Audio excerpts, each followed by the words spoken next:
السلام علیکم class 10th، کیسے ہیں آپ سب؟ امید کرتی ہوں خیریت سے ہوں گے اور اپنا سبق اچھے سے یاد کر رہے ہوں گے۔ صحابہ کرام کو پڑھنے کے بعد آج ہم پڑھیں گے صحابیات کے بارے میں، ٹھیک ہے؟ صحابیات کے بارے میں ہم پڑھیں گے۔ تو سب سے پہلے جو صحابیات کے بارے میں ہم پڑھیں گے، پہلے تو ہم یہ جان لیں کہ اس میں ہم نے پڑھنا کیا ہے۔ اس میں ہم نے ان کی خدمات کے بارے میں پڑھنا ہے، انہوں نے جو غزوات میں شرکت کی اور جو کام کیے اور جو ان کی خوبیاں ہیں، انہوں نے اسلام کے لیے جو خدمات کے انجام دیں، نبی پاک صلی اللہ علیہ وسلم کے جتنا ساتھ ٹائم گزارا، یہ سارے اس بارے میں ہم پڑھیں گے۔ سب سے پہلے جو ہمارے پاس ہے حضرت ام ایمن ہے رضی اللہ تعالیٰ عنہ۔ ان کا جو اصل نام ہے، ان کا نام ہے برکہ، ٹھیک ہے، اور ان کی کنیت ام ایمن ہے، اور آپ حبشہ کی رہنے والی تھیں۔ اور اصل میں جو یہ صحابیات تھی نا، یہ حضرت عبداللہ یعنی حضور صلی اللہ علیہ وسلم کے والد صاحب کی خادمہ تھیں۔ ان کی وفات کے بعد پھر یہ آپ کی والدہ کی خدمت میں رہیں اور اس کے بعد نبی صلی اللہ علیہ وسلم کی خدمت اقدس میں رہیں۔ سوالات جوابات کے بارے میں ہم سب سے پہلے پڑھ لیتے ہیں۔ مختصر سوالات کے جوابات دیں، ٹھیک ہے۔ سب سے پہلے ہے نبی کریم خاتم النبیین صلی اللہ علیہ وسلم کے وصال کے وقت حضرت ام ایمن رضی اللہ تعالیٰ عنہ کے رونے کا سبب کیا تھا، ٹھیک ہے۔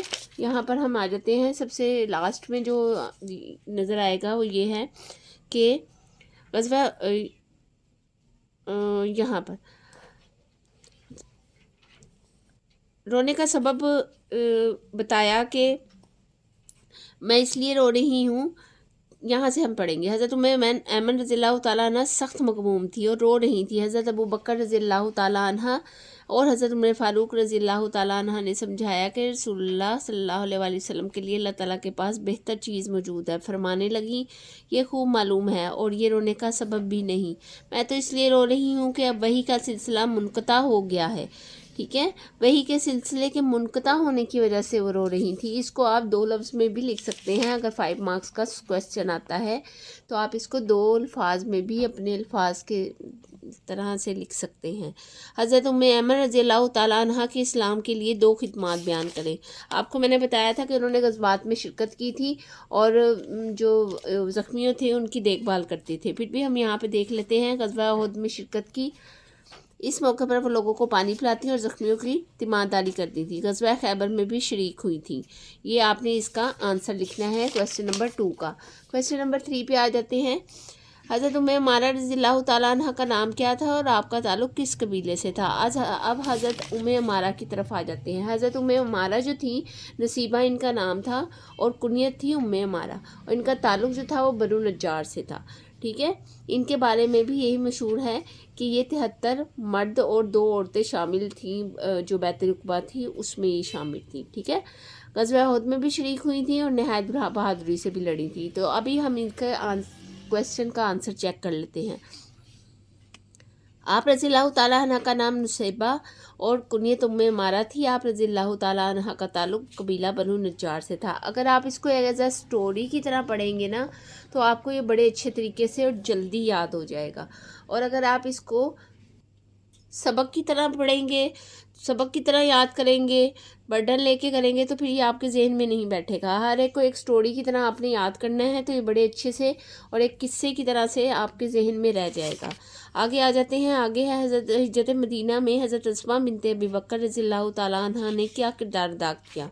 حضرت اسماء بنت رضی اللہ تعالیٰ عنہ نے، لاسٹ پہ ہم دیکھ لیتے ہیں، ہمارے پاس ہے حضرت اسماء رضی اللہ تعالیٰ عنہ نے سفر کا سامان تیار کیا، 2-3 دن کا کھانا ساتھ رکھا، نطاق کمر بند جس کو عرب عورتیں کمر پر لپیٹتی ہیں، یہ کویسچن آ سکتا ہے، اس کو آپ نے اچھے سے یاد رکھ لینا ہے اور نوٹ ڈاؤن کر لینا ہے۔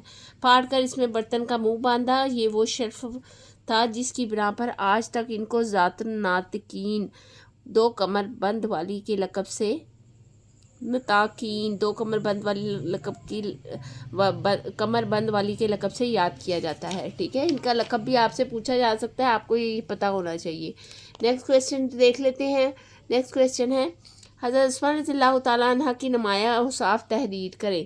حضرت اسما رضی اللہ تعالیٰ عنہ کی نمایاں اوصاف جو ہیں وہ یہاں پر ہمارے سامنے سیکنڈ لاسٹ پہ ہے۔ حضرت اسما رضی اللہ تعالیٰ عنہ نیک طبع خاتون تھی، حق گوئی ان کا خاص شعار تھا، نہایت صابراں تھی۔ ٹھیک ہے، یہ ان کی خاص صفات تھیں جو آپ نے لکھ دینی ہیں۔ آگے ہمارے پاس لانگ کویسچنز پہ آ جاتے ہیں۔ ہمارے لانگ کویسچن میں ایک ہی کویسچن ہے، اس میں 3 چیزوں کا بتانا ہے جو ہم اپنے الفاظ میں نے جیسا کہ بتایا ہے کہ قصے کی صورت میں آپ اس کو لکھ سکتے ہیں، کوئی اسپیشلی آپ نے ورڈ ٹو ورڈ لکھنے کی ضرورت نہیں ہے۔ ٹھیک ہے، طرزِ صحابیات رضی اللہ تعالیٰ عنہ کی شخصیت پر جامعہ نوٹ لکھیں۔ حضرت ام عمارہ رضی اللہ تعالیٰ عنہ اور حضرت ام ایمن رضی اللہ تعالیٰ عنہ اور اسما بنت ابی بکر رضی اللہ تعالیٰ عنہ۔ ام عمارہ سب سے پہلے یہاں پہ، پھر اسما بنت رضی اللہ تعالیٰ عنہ اور ام ایمن ہے، تینوں کا ہی ایڈ لیکن اپنے الفاظ میں۔ سب سے پہلے آپ نے یہاں سے لکھنا ہے ام عمارہ کا۔ آپ رضی اللہ تعالیٰ عنہ کا نام نصیبہ اور کنیت ام عمارہ تھی۔ آپ رضی اللہ تعالیٰ عنہ کا تعلق بنو نجار سے تھا۔ آپ رضی اللہ تعالیٰ عنہ نے بیعت عقبہ میں شرکت کی۔ یہاں یہ والی لائن بے شک کٹ کر دیجیے گا۔ حضرت ام عمارہ رضی اللہ تعالیٰ عنہ کا بھی شمار انہی میں ہوتا ہے جنہوں نے 73 جو بیت العقبہ میں 73 مرد اور عورتیں شامل تھیں۔ اس طرح سے آپ نے اس کو لکھ دینا۔ جب آپ اس کو یاد کریں گے قصے کے حساب سے تو آپ کو یہ سارا بڑے اچھے طریقے سے یاد ہو جائے گا۔ آگے ہے غزوہ احد میں شریک ہوئیں اور نہایت بہادری سے لڑیں۔ وہ مشک میں پانی بھر کر لوگوں کو پلا رہی تھیں تو نبی کریم خاتم النبیین صلی اللہ علیہ وسلم کے پاس پہنچی اور سینہ سپر ہو گئی۔ کفار جب نبی کریم خاتم النبیین صلی اللہ علیہ وسلم پر حملہ کرتے تھے تو تیر اور تلوار سے روکتی تھیں۔ نبی کریم خاتم النبیین صلی اللہ علیہ وسلم کا فرمان ہے کہ میں نے احد میں ام عمارہ کو اپنے دائیں اور بائیں لڑتے ہوئے دیکھا ہے۔ غزوہ احد میں انہوں نے ایک کافر کو قتل کیا تھا۔ حضرت ام عمارہ رضی اللہ تعالیٰ عنہ نے بیعت رضوان، غزوہ خیبر اور فتح مکہ میں بھی شرکت کی تھی۔ ٹھیک ہے، یہاں پہ ہم لاسٹ میں آ جاتے ہیں۔ آگے ہے حضرت ابو بکر صدیق رضی اللہ تعالیٰ عنہ کے عہد میں یمامہ کی جنگ پیش آئی۔ یہ جنگ مسلیمہ کذاب کے خلاف لڑی گئی جو نبوت کا جھوٹا دعوے دار تھا۔ حضرت ام عمارہ رضی اللہ تعالیٰ عنہ اپنے ایک بیٹے حبیب کو لے کر حضرت خالد بن ولید رضی اللہ تعالیٰ عنہ کے ساتھ روانہ ہوئیں۔ جب مسلیمہ کذاب نے ان کے بیٹے کو شہید کر دیا تو انہوں نے منت مانی کہ یا مسلمہ کذاب قتل ہوگا یا وہ خود جان دے دیں گی۔ یہ کہہ کر تلوار کھینچ لی اور میدان جنگ کی طرف روانہ ہوئی اور اس بہادری سے مقابلہ کیا کہ انہیں کئی زخم آئے، یہاں تک کہ ایک ہاتھ کٹ گیا۔ اس جنگ میں مسلمہ کذاب بھی مارا گیا۔ آپ رضی اللہ تعالیٰ عنہ سے چند احادیث مروی ہیں۔ آپ رضی اللہ تعالیٰ عنہ کی وفات 13 ہجری میں مدینہ منورہ میں ہوئی اور انہیں جنت البقیع میں دفن کیا گیا۔ یہ ام عمارہ رضی اللہ تعالیٰ عنہ کا مختصر تعارف ہے۔ جب آپ اس کو قصے کی صورت میں یاد کریں گے تو اپنے الفاظ میں لکھنے میں یہ مختصر ہو جائے گا۔ آگے ہے حضرت ام ایمن رضی اللہ تعالیٰ عنہ۔ آپ رضی اللہ تعالیٰ عنہ کا نام برقہ اور کنیت ام ایمن ہے۔ آپ رضی اللہ تعالیٰ عنہ حبشہ کی رہنے والی تھی۔ حضرت ام ایمن رضی اللہ تعالیٰ عنہ نبی کریم خاتم النبیین صلی اللہ علیہ وسلم کے والد گرامی حضرت عبداللہ کی خادمہ تھی۔ حضرت ام ایمن رضی اللہ تعالیٰ عنہ بچپن سے حضرت عبداللہ کے ساتھ رہیں اور جب ان کا انتقال ہوا تو حضرت آمنہ رضی اللہ تعالیٰ عنہ کے پاس رہنے لگیں۔ اس کے بعد دائرہ اسلام میں داخل ہونے کا شرف حاصل کیا۔ بچپن میں نبی کریم خاتم النبیین صلی اللہ علیہ وسلم کی انہوں نے ہی پرورش کی۔ حضرت ام ایمن رضی اللہ تعالیٰ عنہ کا شوہر کا انتقال کے بعد ان کا نکاح حضرت زید بن حارثہ سے ہوا۔ حضرت ام ایمن رضی اللہ تعالیٰ عنہ نے حبشہ کی طرف ہجرت کی۔ ہجرت کے بعد مدینہ منورہ واپس آئیں تو غزوہ احد میں شرکت کی۔ اس موقع پر لوگوں کو پانی پلاتی اور زخمیوں کی تیمارداری کرتی۔ غزوہ خیبر میں بھی شریک ہوئی۔ ٹھیک ہے، یہاں تک لکھنے کے بعد آپ نے لاسٹ والا پیراگراف پہ آ جانا ہے۔ آپ رضی اللہ تعالیٰ عنہ کے 2 بیٹے تھے۔ حضرت ایمن رضی اللہ تعالیٰ عنہ پہلے شوہر سے تھے اور وہ صحابی رسول تھے اور غزوہ خیبر میں شہید ہوئے۔ دوسرے بیٹے حضرت اسامہ رضی اللہ تعالیٰ عنہ نبی کریم خاتم النبیین صلی اللہ علیہ وسلم کے محبوب خاص تھے، نہایت جلیل القدر صحابی تھے۔ نبی کریم خاتم النبیین صلی اللہ علیہ وسلم کو ان سے بہت محبت تھی۔